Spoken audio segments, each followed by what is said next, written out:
پھر پہلے مرحلے کے نتیجے میں جو لوگ اکٹھے ہو جاتے ہیں پھر ان کی ٹریننگ، جیسے رسول اللہ صلی اللہ علیہ وسلم کے ساتھ لوگ جب آ گئے ہیں تو پھر اہل مکہ نے کیسی کیسی مصیبتیں کھڑی کی ہیں، کیا کیسے کیسے ظلم ڈھائے ہیں، لیکن لوگ ثابت قدم رہے ہیں. کیوں؟ رسول اللہ صلی اللہ علیہ وسلم کی تربیت چل رہی تھی ساتھ ساتھ، اور وہ تربیت کس بیس پہ چل رہی تھی؟ اسی قرآن کی بیس کے اوپر. پھر جب اب ٹیم بھی تیار ہو جائے، مقصد بھی واضح ہو جائے، تو دونوں سٹیپس پورے ہو گئے ہیں. اب کیونکہ دین کو غالب کرنے کا کام ہے، تو اب تیسرا مرحلہ کیا ہوگا کہ جب بھی دیکھیے دین کو غالب کرنے کی بات آئے گی نا، تو جو پہلے کا نظام ہوگا نا وہ اس کو آسانی سے قبول نہیں کرے گا. اب کیا ہوگا کہ وہ اس کو چیلنج دے گا، جیسے جس کو ہم طاغوت کہہ سکتے ہیں کہ طاغوتی نظام چیلنج کرتا ہے جب اللہ کا نظام اپنا غلبہ چاہتا ہے. کیوں؟ کیونکہ ان کی مفادات پہ چوٹ پڑتی ہے، ان کی چودراہٹیں ختم ہوتی ہیں، ان کی مسرتیں ختم ہوتی ہیں، تو ان کو تو یہ بات پسند نہیں ہوتی، کیونکہ وہ تو دنیا چاہتے ہیں اور دنیا کے فائدے چاہتے ہیں. تو اب جو تیسرا مرحلہ ہے وہ یہ ہے کہ طاغوت کی آنکھوں میں آنکھیں ڈال کر ان کو چیلنج کیا جائے. اب کیا ہوتا ہے کہ اب مسلح تصادم بھی ہوگا. اس سلسلے میں کافروں اور مومنین کے درمیان متعدد مارکے ہوئے. جنگ احد کے بارے میں ہم پڑھ چکے ہیں، وہ 3 ہجری میں ہوا. اب ہم جنگ بدر کے بارے میں پڑھیں گے. تو تھوڑا سا پہلے پڑھ لیتے ہیں، پھر اس کے بعد ہم اس کا 2 آیات پڑھنے کے بعد پھر ہم واقع بدر کے اوپر دیکھتے ہیں کہ وہ کیا تھا. بسم اللہ الرحمن الرحیم. یسألونک عن الانفال قل الانفال للہ والرسول واتقوا اللہ واصلحوا ذات بینکم واطیعوا اللہ ورسولہ ان کنتم مؤمنین. اللہ کے نام سے جو بے انتہا مہربان اور رحم فرمانے والا ہے. تم سے یہ انفال کے متعلق پوچھتے ہیں. انفال کیا چیز ہے؟ انفال نفل کی جمع ہوتی ہے اور اس کا مطلب ہوتا ہے زائد چیز. یہ جو انفال کا لفظ یہاں پہ آیا ہے یہ مال غنیمت کے معنی میں استعمال ہوا ہے. یہاں پہ مال غنیمت کون سا مال ہوتا ہے؟ اگر جنگ ہو تو جو ٹیم یا جو قوم وہ جنگ جیتی ہے اس کو وہ کچھ مال بھی ملتا ہے دوسری قوم کا، تو اس کو مال غنیمت کہا جاتا ہے، اور یہ فتح کی صورت میں ہوتا ہے. کبھی کبھی ایسا ہوتا ہے کہ 2 قومیں آپس میں جنگ کرتی ہیں یا جنگ کے لیے آمنے سامنے ہوتی ہیں، لیکن جنگ کی نوبت نہیں آتی. ایک قوم سرنڈر کر دیتی ہے، ہتھیار ڈال دیتی ہے، اس سلسلے اس کے نتیجے میں بھی مال ہاتھ میں آتا ہے دوسری قوم کے، اس کو مال غنیمت نہیں کہتے، اس کو مال فے کہتے ہیں. تو یہاں پہ یہ ہے کہ سٹارٹ کہاں سے بات ہوئی کہ یہ آپ سے مال غنیمت کے بارے میں پوچھتے ہیں. اب جو عربوں میں کچھ لڑائیوں کا تو رواج تھا کہ یہ لوگ لڑتے تھے، کچھ چھوٹی موٹی جنگوں کا بھی آپس میں جو قبائل تھے وہ جنگیں بھی کرتے تھے. ان کا مقصد جنگوں کا یہ ہوتا تھا کہ مال حاصل کریں یا غلام دوسری قوم کے لوگوں کو غلام بنائیں. تو اب یہ ہے کہ پہلی دفعہ اس طرح کا مارکا ہو رہا ہے جہاں پہ حق اور باطل کی جنگ ہو رہی ہے، یعنی کہ عرب کے قبائل ہی آپس میں لڑائی کر رہے ہیں. لیکن کن 2 گروہوں میں اب لڑائی ہو رہی ہے؟ مومنین میں اور کافرین میں. اب کیوں لڑائی ہو رہی ہے؟ اب دین کے معاملے میں لڑائی ہو رہی ہے. تو اب اس لڑائی میں جو غنیمتیں ہاتھ آئیں اب ان کا کیا کرنا ہے، کیونکہ عربوں کے مائنڈ میں تو یہی بات تھی کہ جس کے ہاتھ میں جو آیا وہ اسی کا ہوگا. تو یہاں پہ بھی جب جنگ بدر ہوئی ہے تو اس کے سلسلے میں مسلمانوں کو اللہ تعالیٰ نے فتح دی، تو مسلمانوں کے بھی مائنڈ میں اس وقت یہی تھا کہ جو ان کے ہاتھ آیا وہ ان کا ہے. تو اب سٹارٹ جو سورت کا جو سٹارٹ ہوا ہے نا وہ اسی معاملے پہ ہوا ہے، کیونکہ یہ ایک پرابلم بن گیا تھا بعد میں. تو اللہ تعالیٰ نے یہیں سے پہ سٹارٹ کیا. تم سے یہ انفال کے بارے میں پوچھتے ہیں، کہو یہ انفال تو اللہ اور اس کے رسول کے ہیں، یعنی تمہارے نہیں ہیں. جو مسلمانوں کو جو وہ آپس میں تھوڑی سی چل رہی تھی، کانفلکٹ ہو رہا تھا، اللہ تعالیٰ نے اس کو ریزالو کیا اس طرح سے کہ مسلمانوں کی مال غنیمت کے بارے میں جو ایکسپیکٹیشنز تھیں اس کو اللہ تعالیٰ 0 لیول پہ لیا کہ نہیں ہے یہ تمہارے. بس تم اللہ سے ڈرو اور اپنے آپس کے تعلقات کو درست رکھو، اللہ اور اس کے رسول کی اطاعت کرو اگر تم مومن ہو. اچھا جی، پہلے ہم ایسے کرتے ہیں کہ جنگ بدر کا ایک واقعہ ہلکا سا اس پہ نظر ڈال لیتے ہیں، پھر اس کے بعد ہم باقی کی چیزیں پڑھیں گے. اب جیسے کہ میں نے پہلے بتایا کہ انقلابی دعوت کے کچھ مرحلے ہوتے ہیں. جب رسول اللہ صلی اللہ علیہ وسلم مکہ میں تھے تو مسلمانوں کے اوپر بہت زیادہ ظلم و ستم ہو رہا تھا. یہ بات نہیں ہے کہ مسلمان بدلہ لینے کی طاقت نہیں رکھتے تھے، لیکن رسول اللہ صلی اللہ علیہ وسلم نے ان کو ہاتھ اٹھانے سے روکا تھا، کیونکہ وہ وقت تھا دعوت دینے کا، لوگوں کو اپنے ساتھ ملانے کا. اور لوگوں کو اپنے ساتھ ملانے کے لیے اعلیٰ اخلاق کی ضرورت ہوتی ہے، صبر و تحمل سے کام کرنے کی ضرورت ہوتی ہے. اس لیے مسلمان ظلم و ستم برداشت کرتے رہے لیکن انہوں نے کسی چیز کا جواب نہیں دیا. لیکن اب جب مدینہ آ گئے ہیں تو اب ان کو اجازت تھی کہ وہ جواب دے سکتے ہیں، جوابی اقدام کر سکتے ہیں۔ جب رسول اللہ صلی اللہ علیہ وسلم ہجرت کر کے مدینہ آ گئے تو پہلے 7-8 مہینے جو تھے وہ سیٹلنگ فیز تھا، جس میں وہ مواخات ہوئی اور میثاق مدینہ اور اس طرح کے جو پولیٹیکل اسپیکٹس تھے وہ کور کیے گئے۔ بعد میں کیا ہوا کہ 7-8 ماہ گزرنے کے بعد رسول اللہ صلی اللہ علیہ وسلم نے چھوٹے چھوٹے چھاپا مار دستے بھیجنے شروع کر دیے ایک تجارتی گزرگاہ پر جو مدینہ کے پاس سے ہو کے گزرتی تھی، اور اہل مکہ اس کو استعمال کرتے تھے۔ مقصد کیا تھا کہ ان کی نقل و حرکت پر نظر رکھی جائے۔ اس میں کیا ہوا، ایک واقعہ ہو گیا جس میں مسلمانوں کو یہ پتا چلا کہ ابو سفیان ایک بہت بڑا قافلہ لے کر شام جا رہا ہے، اور ظاہر ہے وہ واپس بھی آئے گا۔ تو مسلمان اب واپس جب وہ آ رہا تھا نا تو مسلمانوں کو اس کی خبر ہو گئی۔ تو رسول اللہ صلی اللہ علیہ وسلم بھی نکلے اور باقی اور بھی ان کے ساتھ اہل ایمان نکلے کہ اس قافلے کو انٹرسپٹ کریں گے۔ لیکن ابو سفیان کو خبر ہوگی اس بات کی، اس نے نہ صرف اپنا راستہ بدل دیا، بلکہ اس نے مکہ کی طرف اپنا ایک نمائندہ بھی بھیجا کہ مکے والوں کو بتایا جائے کہ مسلمان جو ہے وہ قافلے کو نقصان پہنچانا چاہتے ہیں۔ جب وہ خبر وہاں گئی تو ابو جہل نے 1000 کا لشکر تیار کیا، پورا کیل کانٹے سے لیس، اور یہ بات طے ہوئی کہ مدینہ کے اوپر چڑھائی کی جائے گی اور مسلمانوں کے ساتھ جنگ ہوگی۔ اب مسلمان جو ہیں وہ تو نکلے ہوئے تھے، ان کو تو پتا نہیں تھا کہ یہ سب کچھ وہاں پہ کیا ہو رہا ہے۔ مسلمان اب وہ جنگ کے ارادے سے تو نہیں نکلے تھے۔ ان کی کوئی 313 لوگ تھے، 2 گھوڑے تھے ان کے پاس، 70 اونٹ تھے، اور تلواریں بھی بہت زیادہ کم تھی۔ لیکن جب لشکر کا معلوم ہوا تو اب واپس تو نہیں ہو سکتے تھے، کیونکہ ظاہر ہے سفر اتنے تیز تو نہیں تھے کہ واپس ہوتے، چیزیں اٹھاتے پھر واپس جاتے، ایسا تو نہیں ہو سکتا تھا۔ حالانکہ چند مسلمانوں نے اعتراض کیا کہ ہم تو اس کام کے لیے نہیں آئے تھے، تو جنگ کیوں مسلط کی جا رہی ہے؟ لیکن اب کیونکہ اللہ تعالیٰ کا حکم آ گیا تھا، اس لیے مسلمانوں کے پاس کیا تھا؟ رسول کا حکم تھا، ایمان کی قوت تھی، اللہ پہ بھروسہ کرنا تھا، اور وہ جنگ پہ جانے کے لیے تیار ہو گئے۔ پھر اس میں یہ ہمیں نظر آئے گا جب ہم پڑھیں گے کہ اللہ تعالیٰ نے مسلمانوں کی بہت زیادہ مدد کی۔ ایک تو یہ کہ بارش سے مدد کی، کیونکہ جس جگہ پہ جنگ ہونی تھی وہ ریتلی جگہ تھی، اور ریتلی جگہ پہ نقل و حرکت آسان نہیں ہوتی۔ تو اللہ تعالیٰ نے جب بارش کی تو وہ زمین کی مٹی جو ہے، ریت جو ہے وہ جم گئی، اس کے اوپر چلنا پھرنا آسان ہو گیا۔ دوسری چیز یہ ہے کہ اللہ تعالیٰ نے بہت، یعنی کہ اب دیکھیں کہ بہت بڑی قوت کے ساتھ مقابلہ ہو تو دل کے اندر ایک اضطراب کا ہونا بہت نیچرل سی بات ہے کہ ہم کیسے مقابلہ کریں گے۔ لیکن اللہ تعالیٰ نے مسلمانوں کو ایک رات پہلے اتنی سکون کی نیند دی کہ ان میں سے یہ اضطرابی کیفیت بھی ختم ہو گئی۔ اور اس طرح کی باقی کی بھی ہمیں چیزیں نظر آتی ہیں کہ کس طرح اللہ تعالیٰ نے فرشتے بھیج کے مسلمانوں کی مدد کی اس مارکے کے اندر۔ مقصد کیا تھا اصل میں؟ کہ حق حق ہو جائے اور باطل باطل ہو جائے، اور قریش کو پتہ چل جائے کہ وہ کیا کرتے رہے ہیں، اور جو اس انجام سے ان کو ڈرایا جاتا تھا وہ آپ اس کو دیکھ لیں۔ اب دوبارہ سے پڑھتے ہیں اس کو۔ تم سے انفال کے متعلق پوچھتے ہیں، کہو یہ انفال تو اللہ اور اس کے رسول کے ہیں، پس تم اللہ سے ڈرو اور اپنے آپس کے تعلقات درست رکھو، کیونکہ وہ انفال کی بحث میں نا ظاہر ہے کہ تعلقات خراب ہونے کا اندیشہ ہوتا ہے۔ اور اللہ اور اس کے رسول کی اطاعت کرو اگر تم سچے مومن ہو۔ انما المؤمنون الذین اذا ذکر اللہ وجلت قلوبهم واذا تلیت علیہم آیاتہ زادتہم ایمانا وعلی ربہم یتوکلون۔ سچے اہل ایمان تو وہ لوگ ہیں جن کے دل اللہ کا ذکر سن کر لرز جاتے ہیں، اور جب اللہ کی آیات ان کے سامنے پڑھی جاتی ہیں تو ان کا ایمان بڑھ جاتا ہے، اور وہ اپنے رب پر اعتماد کرتے ہیں۔ جو نماز قائم کرتے ہیں اور جو کچھ ہم نے ان کو دیا ہے اس میں سے اللہ کی راہ میں خرچ کرتے ہیں، ایسے ہی لوگ حقیقی مومن ہیں۔ تو مومن ہونے کا معیار یہاں پہ اللہ تعالیٰ نے بتا دیا کیا ہے؟ اللہ کی آیات سنتے ہیں تو دل لرز اٹھتے ہیں ان کی، اور پھر ان کا وہ آیات سن کے ان کا ایمان بڑھ جاتا ہے۔ ہم بھی اپنے آپ کو اس معیار میں رکھ کے دیکھتے رہتے ہیں۔ نماز قائم کرتے ہیں، جو اللہ تعالیٰ نے کہا کہ میں نے جو کچھ بھی ان کو دیا اس میں سے خرچ کرتے ہیں، وہی حقیقی مومن ہے۔ ان کے لیے ان کے رب کے پاس بڑے درجے ہیں، قصوروں سے درگزر ہے اور بہترین رزق ہے۔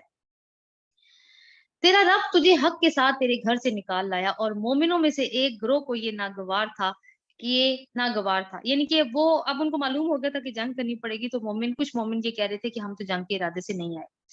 وہ اس حق کے معاملے میں تجھ سے جھگڑ رہے تھے، در حالانکہ وہ صاف صاف نمایاں ہو چکا تھا۔ ان کا حال یہ تھا گویا وہ آنکھوں دیکھتے موت کی طرف ہانکے چلے جا رہے ہیں۔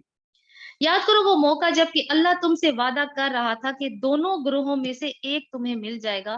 تم چاہتے تھے کہ کمزور گروہ تمہیں ملے، مگر اللہ کا ارادہ یہ تھا کہ اپنے ارشادات سے حق کو حق کر دکھائے اور کافروں کی جڑ کاٹ دے، تاکہ حق حق ہو کر رہے اور باطل باطل ہو کر رہ جائے، خواہ مجرموں کو یہ کتنا ہی ناگوار ہو۔ رسول اللہ صلی اللہ علیہ وسلم سے اللہ تعالیٰ نے یہ وعدہ کیا تھا کہ جب وہ نکل رہے تھے نا اور راستے میں پتہ چل گیا کہ یہ والی سچویشن آنے والی ہے، تو اس وقت یہ ہوا کہ اللہ تعالیٰ نے کہا یا تو قافلہ اللہ تعالیٰ آپ کو دلوا دے گا، اور یا پھر جنگ آپ جیت جائیں گی، تو دونوں میں سے ایک چیز تو پکی ہے آپ کی۔